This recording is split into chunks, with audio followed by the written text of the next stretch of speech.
Hello everybody, welcome to the round 1 recap for the 2023 Champions Cup. We've got 8 games for you here today, recapping every game from round 1. If you're here for a specific game, check out the description below. Every match is timestamped at the time it is. Also in the description below is a server link for the Draft Alliance Tour Discord if you're not in that, and also the league interest form if you think your draft league would be a good fit for the Draft Alliance Tour. Without further ado, we're going to jump straight into our first game, which is Pacific Pepper, the 3rd seed, who's played in pretty much everything in the 2023 circuit, but most notably winning ODL Season 2, and Rysachi, the 2-time semi-finalist in Sunset Showdown Reignited.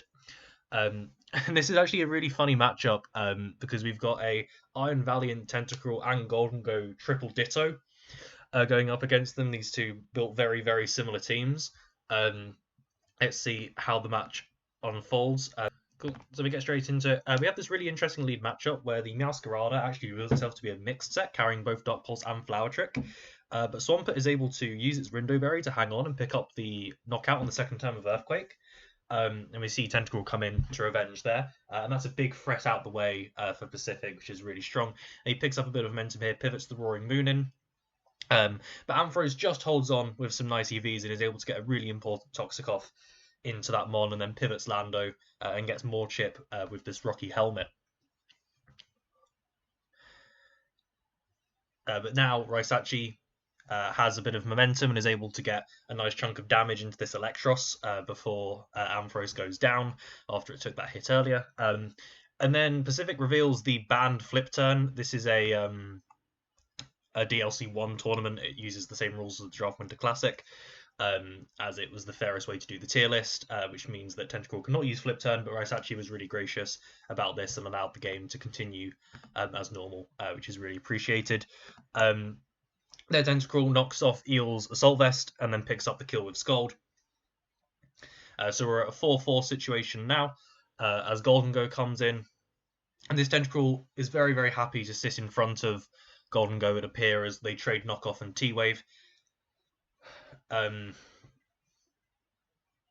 then we actually get a really interesting reveal of the Tentacle being Mirror Coat, which means it's going to be very, very difficult for this Golden Go to remove quickly. It's getting forced to recover every time it does damage, because that Mirror Coat is chunking it for a lot of damage as well. And we will see Rysachi, despite a couple of paras, take advantage of that need to recover in the next couple of turns in order to pivot Lando in. I believe that's this turn. Yeah, it is indeed. So Lando is able to pivot in now. On this recover, and then EV is coming clutch for them both as the Golden Go lives on 1 HP, but then Landorus also lives on 9. There and Lando is able to pick up that kill with the U-turn and gets Tentacruel in. And at this stage in the game, Roaring Moon is able to go for the D-Dance. This is an unfortunate para. We're not sure what I'm not sure what the Tentacruel went for. It could have made a big difference in the game, unfortunately. Lando comes in as the sack here to get the Intimidate and is knocked out. Golden Go pivots in, I think, to try and bait Knockoff, and then goes out into Tentacruel. Essentially, Rysachi is just trying to get that Toxic stall on this Mon now to knock it out. And unfortunately, this turn of Toxic isn't going to quite knock it out, which means that Golden Go has to be sacrificed as well. And obviously, with Valiant late in the game, anything could happen. But unfortunately, both of these players took Tentacruel very deliberately, as it's a very, very good Iron Valiant check. And Tentacruel is going to be able to finish off the job here for Pacific. As you see, Valiant even does that much to a Mon that's a very good counter to it. So Pacific is able to pick up the win there and move on to the quarterfinals. Our second game sees the 8v9 Orn'Latios, or the Carcol Rider, as you see here, the 9th seed up against TNT, the 8th seed. We see another Iron Valiant. It was the most popular Mon chosen, picked by 7 of the 16 coaches. We also see some other stuff here like King Gambit and Asune Electrode, which is really cool. And of course, the legend down here, the Trapinch. So starting off the game, we see Pheasantipity up against Asune Electrode. The Pheasantipity does a lot of damage with U-turn, and then in comes the Threat to pick up the kill with First Impression. This was actually, as we'll see later on, a big kill to get early on in this game. Blastoise pivots around as we see some kind of non-booster Valiant. It's also definitely not specs based on that damage, as we see Pheasantipity just kind of pivot around again.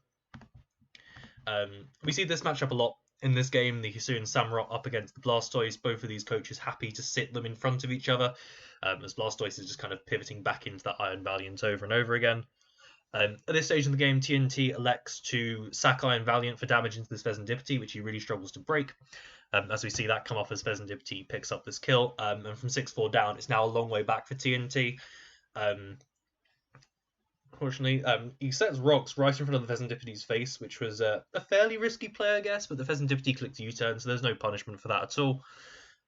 Blastoise comes in very safely on the Scizor here. A very, very fast team from TNT, both the Mega Aerodactyl and the Hisuian Electrode at 150 base speed.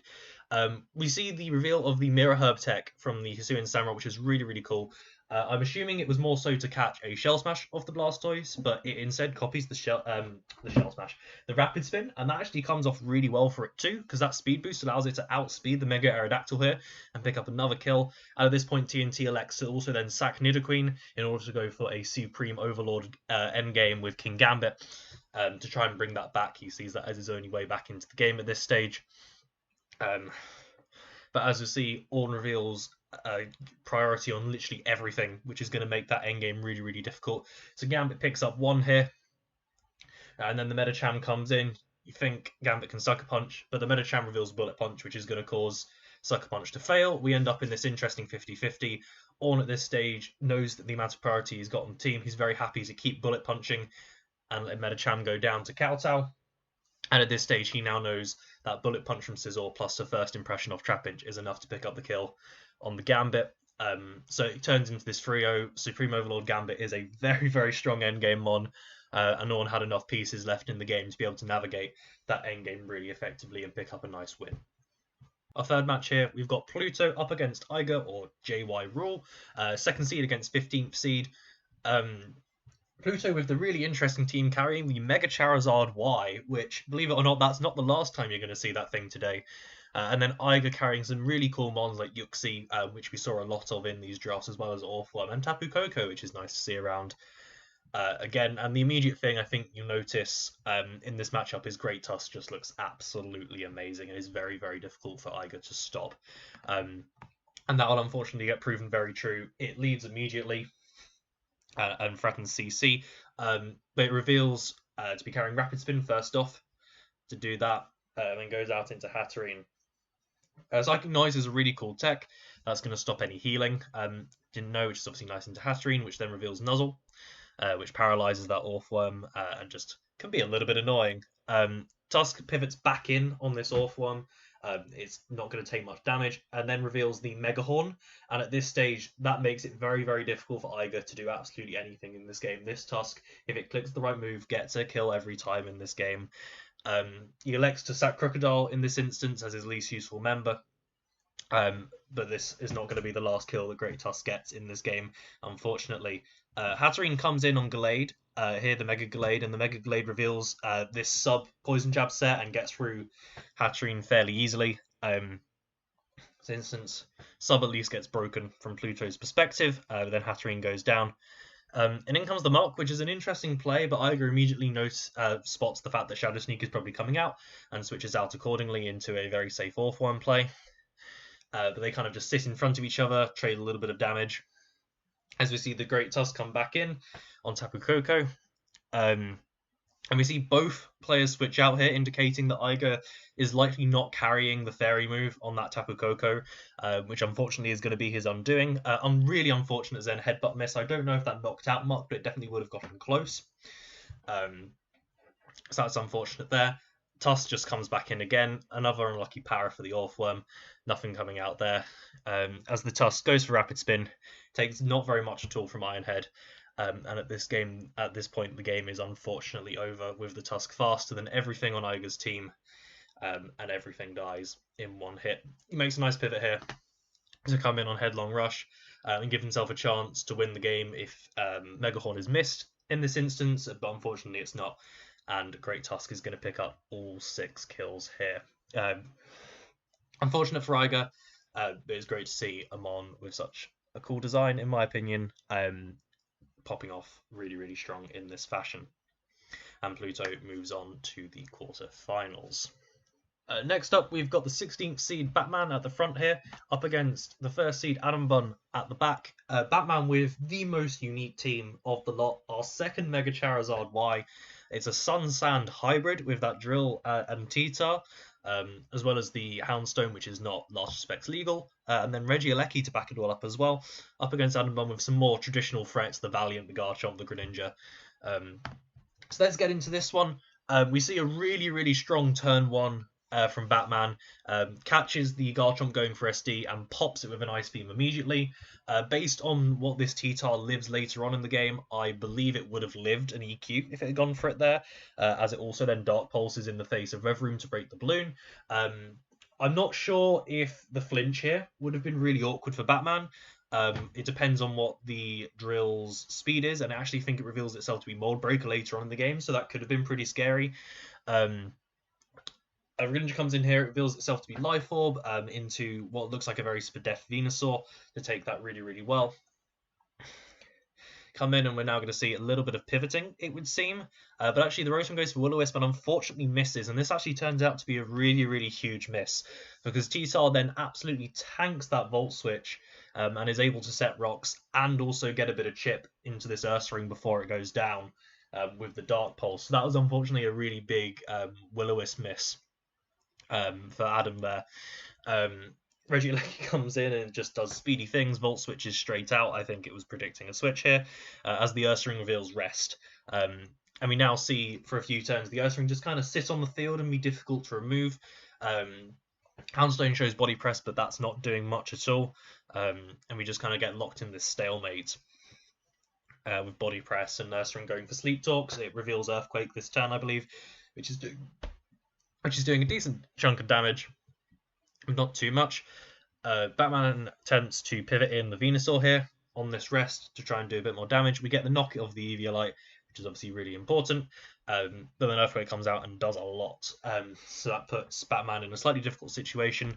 Houndstone's got to come back in and tank these hits. And if Adembun had been a little bit more lucky with what he rolled on rest talk there, that could have been really bad. Really strong Yawn play there.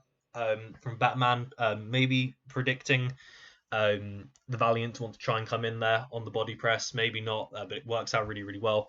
Then sacks the Greninja, which gets its Battle Bond, and then in, I think probably the pivotal turn of the match, Charizard Y comes in, and in the sun tanks a +1 Life Orb Hydro Pump from Greninja and kills back with Solar Beam. I think that really does show the value that Zard Y can bring to a team. It's obviously overlooked massively, but it's done a huge service there. Tanking that super effective Hydro Pump, then going down to Valiant.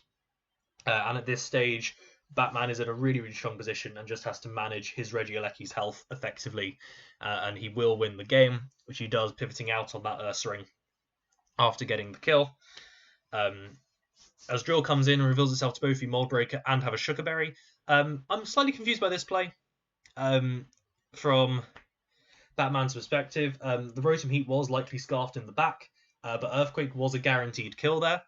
And obviously, Drill then goes down, and then Aleki comes in and clicks T-Bolt 3 times, I believe, and sweeps up the game. It could have been a 3-0 if, you know, the EQ button had just been clicked, but I think that's kind of neither here or there, and Batmann is able to pick up the win quite safely. And he plays it very safe. He really played to the maximum chances of him winning that game, and it comes down to a 1-0 in the end. It could have been less close if he'd taken a couple more risks with it, but he played it nicely and took the win.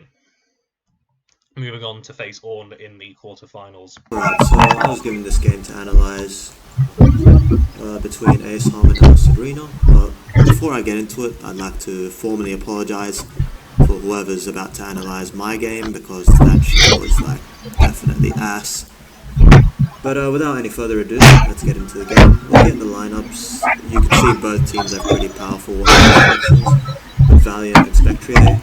Both teams appear to have like a decent check for Spectrier, with Alice has Quillfish, and then Ace has Type Null and Mega Gyarados.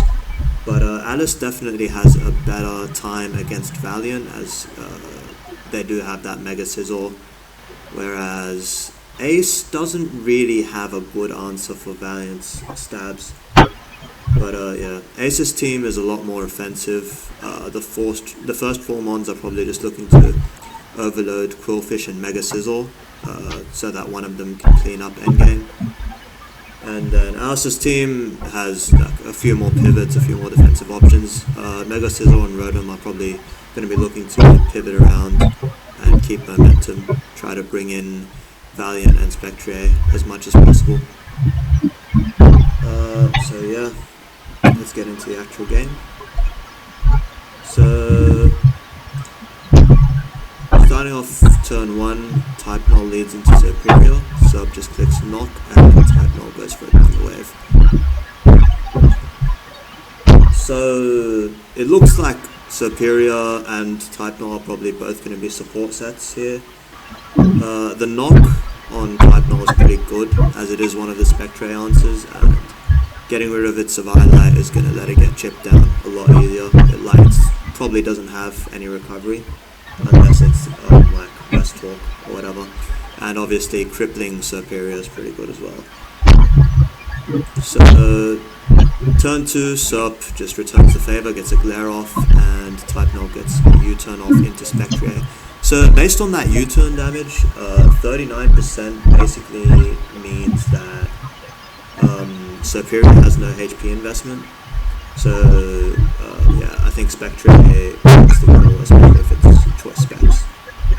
So Alice makes the obvious switch into Quillfish on Spectre's sub, and it removes leftovers as well.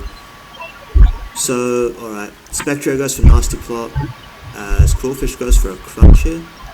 And on this turn, so the next Crunch from Quillfish, assuming that it's 0 attack investment, doesn't actually kill Spectre. So yeah, Ace just clicks Shadow Ball. He elects to just try and get chip, and it does a huge 51% to Quillfish, which basically means that Quillfish has no SpDef investment. It's just HP with an highlight, which is pretty interesting. To be honest, I guess I just didn't see Spectre as that much of a threat, but I don't know. Like, it is a 2-hit KO, so that could hurt them later in the game. And as you can see here, Crunch doesn't get the kill. And now it's basically just a free kill for Spectre, right? And Alice just sacks their Quillfish. So now Spectre, it got rid of its only resist, and it's looking like a pretty big threat. Anyway, Sizzle comes in for the revenge, and Ace is obviously going to keep this one. He goes out into Gyarados, gets the Intimidate, and Sizzle goes for a Bullet Punch here. So, fair enough.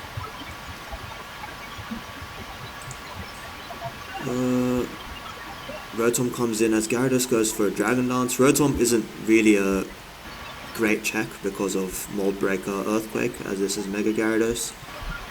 But as Ace goes to the sub, it turns out to be Scarf Rotom, which is amazing for Alice here, as they pretty much neutralize this threat immediately without really taking any prior damage. So that's really well played for them, and they're getting the game back in their favor after after losing their Quillfish check.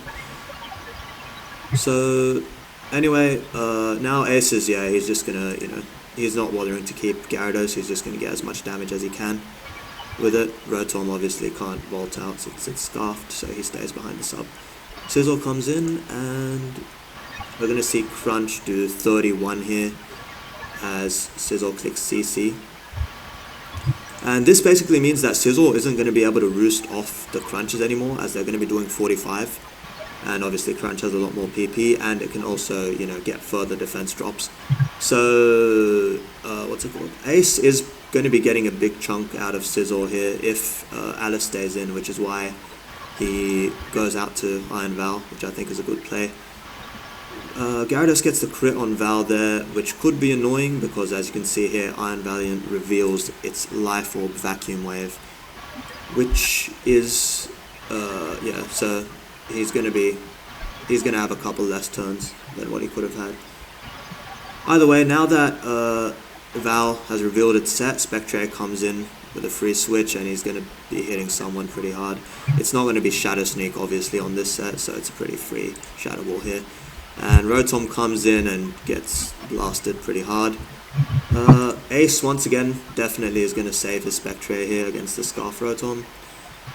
As Type Null comes in against Hydro, and the miss is pretty bad, to be honest, because As Gyarados is already gone, Type Null is the only thing that's really, walling Spectrier from Alice at this point.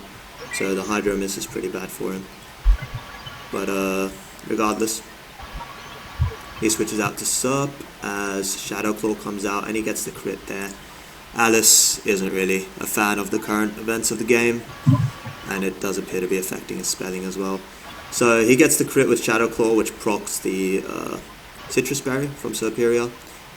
And so he's not a fan, and Superior is not a fan of moving, as they elect to get paralyzed there. Type Null gets another free U-turn off, so it's still at 91%, still completely walling Spectrier, and Superior is basically dead at this point. So Ace comes back in, Spectrier gets a couple more leftovers, and another Mon is about to take a Shadow Ball to the face. Sizzle comes in and takes it, surprisingly well, so I think it's pretty F invested. And now Ace has a couple options. He can click Shadow Ball here and stay in, forcing, Sizzle to have to click Bullet Punch. It's basically like a 50, or he can switch out, hoping that Sizzle doesn't roost. But he goes for Shadow Ball, basically staying in and forcing Sizzle to stay at a low amount of health, which I think was the better play overall. And Treads comes in now. Alice goes to sack on Serp, but it doesn't go well for him as rocks are now up. And now he's in a really bad situation because Sizzle's never getting a roost off, Rotom's not living any more hits, and Val's chipping herself down with every turn. And Serp's basically dead. So Spectrier and Val are basically his main win cons at this point. Like Scizor and Rotom aren't doing anything. Anyway, he just sacks his Serp obviously to the Heavy Slam, and Val comes in here. Clicks Aura Sphere, but unfortunately it is Chople Berry, which basically ends the game on the spot here as Heavy Slam kills Val. So he's basically praying that Spectrier can somehow get past these remaining 4 Mons, but it's pretty unlikely. Anyway, Sizzle comes in here first. I don't really get it. I feel like Sizzle, should be kept in the back for maybe bullet punches, because obviously Treads just kills it here. Rotom with a Scarf should probably have come in first, but I guess maybe it just didn't matter at this point. The game was pretty finished. Either way, Body Press comes out, and now Rotom decides to come in and clicks Hydro, getting a kill on Iron Treads. Ladi comes out and reveals that it is in fact Agility. Right, so now the game's like super over. He clicks Mystical Fire on the Spectrier, and he does get a crit with Draining Kiss, but it's just too little too late at this point, as Ladi just gets him chip off with Psychic, and the next Draining Kiss does absolutely 0 damage. Psychic kills on the next turn, and Rotom is going to die to the next Psychic. So that's GG's. Honestly, it was a pretty entertaining game overall. I think it came down mostly to the Spectrier versus Quillfish matchup. The fact that it survived that and then was able to punch holes in his team afterwards, basically getting rid of Rotom's health, getting rid of Sizzle, and revenging stuff. Spectrier was just a bit too much for Alice to handle without Quillfish. He did also get pretty unlucky with some, paralyses, crits, misses, especially with Type Null, who should have been on a lot lower health, and then maybe we would have seen Spectrier pulling something off here. But either way, GG's to both players, and congrats to Ace, and good luck in his future. This game as of about 2 minutes ago, so I'll go through what I just learned. Big turn 1 play here from Max as Scarf Beware is revealed and picks up a surprise knockout onto the Diancie with Iron Head, and that's big immediately. Monkey Dory's a mon I've not seen a lot, something that doesn't get drafted too much from my experience and what I've seen, but it comes in and clicks Nasty Plot, which is pretty scary, but then gets out versus the Urshifu, fearing, I'm assuming, Scarf. Astashman comes in and takes just 21% through Kevia Berry, but does get poisoned. But then very interestingly reveals a rest sleep talk set, which is interesting. Usually you see Dashmon want to go for the wish as recovery instead, but works out really well in this instance because of that poison. This Empoleon's going to pivot around, get Slowking in. I think you can immediately see that lacking that Diancie piece is really hurting early game. Max makes some nice pivots here, going Gliscor on the Focus Blast and then pivoting into Empoleon on the Ice Beam from the Slowking, which has revealed a lot of coverage basically this stage, and we get this nice knock into the Slowking on its heavy duty boots, as you say that that Focus Blast is not going to be breaking Empoleon anytime soon. Urshifu comes in here and Max makes a nice play with the flip turn and is able to get in his Roaring Moon, second Roaring Moon we've seen, which pivots out immediately into the Gliscor. And I think this is potentially indicating to Max that Urshifu is in fact not scarfed, because it switched out on Roaring Moon there, unless Alpha was also fearing a scarf from the Roaring Moon, which is also very possible. Empoleon comes in and almost catches a Focus Blast, but Focus Blast does Focus Blast things and misses, which is very unfortunate. Urshifu pivots in again and takes a Scold and gets burnt this time, which is a very, very big burn. That really shuts down the last big offensive threat Alpha's got, and at this stage, with stuff like Gliscor on the back, it's going to be very, very difficult for Alpha to break through at all. Come in here and take very, very little from that close combat, and it then launches a Toxic out into the Mudsdale, which is going to make that thing very difficult for Alpha to keep in. As that Slowking comes in on the taunt, not sure what Max was particularly fearing there, maybe an Iron Defense set, potentially. Empoleon comes back in. We now end up in a slightly weird situation in the game where Focus Blast comes out this Empoleon, and it gets a Spadef drop, which means that Empoleon gets a competitive boost. So now suddenly, the Slowking wants to get out of there because it dies, as Empoleon goes for the Roost here, and we now see some lovely, some Penguin on Penguin action, as we just see the Empoleon knock the Empoleon, getting rid of those leftovers. And from this position, it's quite clear that because of the competitive boost, Max's Empoleon wins this 1v1. That burn does not help situate the situation either. The Empoleon on Alpha's side appears to be mono Flash Cannon in this matchup, otherwise it probably would have gone for Scold at this stage, I'd imagine, to go for the burn. Another Spadef drop means that Empoleon is now +4 special attack, and it's still only doing 32% to the opposing Empoleon, which is really funny. They're locked in a bit of a stalemate here, but it's very clear that Alpha's not winning that interaction, so Slowking comes back in here and just gets decimated by this Scold. Urshifu comes in, a burnt Urshifu probably doesn't kill Empoleon here, but Max wants to preserve his pieces and goes out into the Urshifu, but it does click SD. Then we see a nice pivot from Max out into Beware on the Wicked Blow here. He looks like he was happy to sack it if the Urshifu made the prediction and went for the close combat here. And then Scarf Beware is able to pick up the kill on what has been confirmed to have not been a Scarfed Urshifu, obviously because it went for SD. Dashbun comes in nicely and just absolutely absorbs the fire move here. Clearly not the Mon that Alpha was expecting to come in this situation. We see U-turn into the Empoleon and now Mudsdale's in. But you can see with these 3 Mons left, it's just basically impossible for Alpha to break through at this stage. And we're going to speed the game up at this stage because it gets a little bit slow. We see the Mudsdale reveal Roar, so stuff just keeps pivoting around. And we're essentially waiting for Max getting to a position to get through the end of the game, where with his Mons come out, he's playing it very, very safe, making sure that Alpha can't bring this back. We see the taunt come out just in case. I'm assuming the Mudsdale is rest, but it also prevents Brawl. That is probably why he did it, and then nails the Talonflame with a Toxic. And at this point, with 2 Toxic Mons and just Empoleon, this game is literally over. We see Gliscor go for taunt, so the Talonflame can't roost. I think predicting a double there. Roost as well. He is just spamming taunt. Oh, I see. Yeah, he's spamming taunt just to try and catch that switch. Pretty much, the Talonflame could have roosted there, and Max hard predicted that. But it obviously then goes down to Toxic. Gliscor is then able to pick up the kill on Empoleon as well, and it's obviously going to be this Mudsdale 1v1. So Max picks up a very, very handy 6-0 with some very, very nice prep and moves on to face AceHarm in the quarterfinals. As you just see the end of this out here. Gliscor definitely the MVP of this one.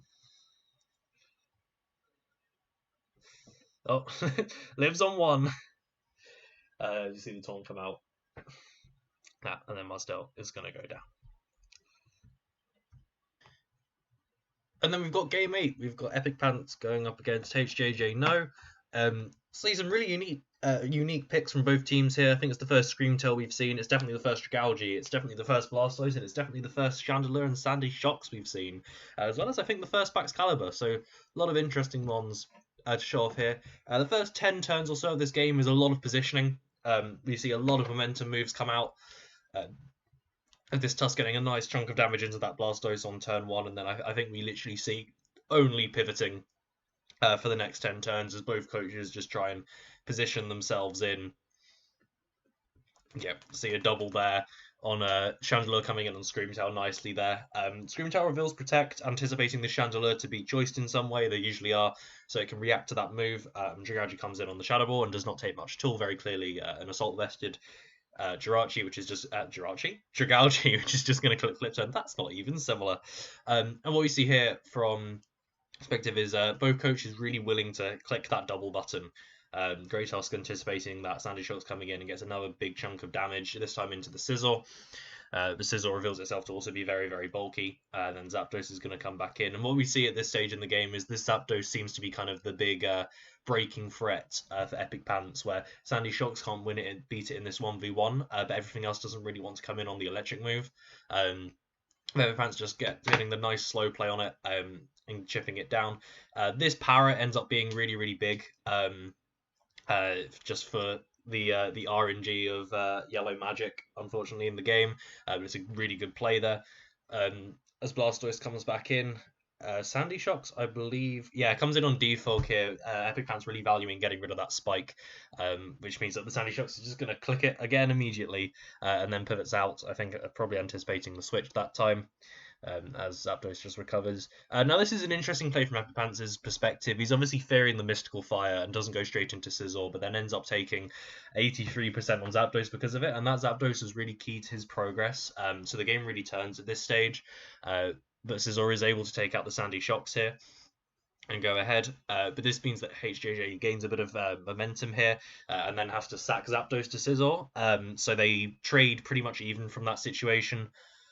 Pretty much, and then we end up with the Sizzle v Sizzle matchup, which we see a couple of times in this game, and that's an unfortunate Para, especially if the Sizzle click knockoff there. That could have been big. Dragalge is able to come in fairly safely still on this Chandelure. It's obviously is getting worn down there, especially by that spike. It's just going to keep pivoting around. We see the Ditto again here. I believe we see Roost come off from both of them in this interaction as Sizzle reveals dual Wing Beat, which is probably for the Great Tusk, more so than it is for Sizzle, but it seems to be his best way to hit the Mega Scizor as well. Hitting that Para is actually kind of unfortunate for the Sizzle there, because I assume they were both quite slow. It was quite bulky sets, so you get U-turn U-turn momentum off of being paralyzed. Aggressive Greninja play here, trades it for damage into Sizzle. Maybe identifying that the Greninja isn't doing too much in this game ultimately, especially if that Chandelure is scarfed. I obviously haven't done the calcs on the damage. Do that, Blastoise gets sacked here to the Great Tusk, which picks up a kill here, and then Baxcalibur comes in, and Epicpants decides that he has to trade Great Tusk for damage into that Baxcalibur, and then we get what is the key turn in the game. So Epicpants predicts the play into Sizzle here and goes for knockoff, which is unfortunate because it is going to not quite pick up a kill into this Baxcalibur, and then he gets fully parried on the next turn and isn't able to kill with Bullet Punch, and Baxcalibur is able to pick up this key knockout, and from this stage at 4-2 down, Epicpants has unfortunately lost the game here, and both players were aware of that. It was just a case of HJJ No playing it safely to make sure this Screamtail can't be really obnoxious like it often is. So we got that. Chandelure finally, I think, does reveal itself to be scarfed. I don't think we'd seen anything that had said that it definitely was. But Screamtail gets the power off, and he's praying for some yellow magic of his own. I don't think he gets it though. No, he does not. So Screamtail goes down, and then Dragouji's really low now. So even if Chandelure can't pick it off here, which it doesn't quite, it's clearly never getting that, then Sludge Bomb isn't going to quite pick up the knockout, but it gets the wish. So he gets stalled out a bit, but that crit just helps it. Jeez, crits for Death Drop is brutal. It just helps it along. But Chandelure was always going to win this interaction. Dragouji needed to be able to flip turn out of that matchup. For sure. Chandelure finally gets paralyzed, so Dragouji's able to pick up a kill and makes the game a 2-0, and Dancy comes in to pick up the last kill. So HJJ NO goes on to face Pluto in the quarterfinals. That's our last one of the week. As I said at the start of the video, if you think your league has something to offer to the Draft Alliance Tour and would be a good fit, check out the description below where there is a league interest form. Thank you very much.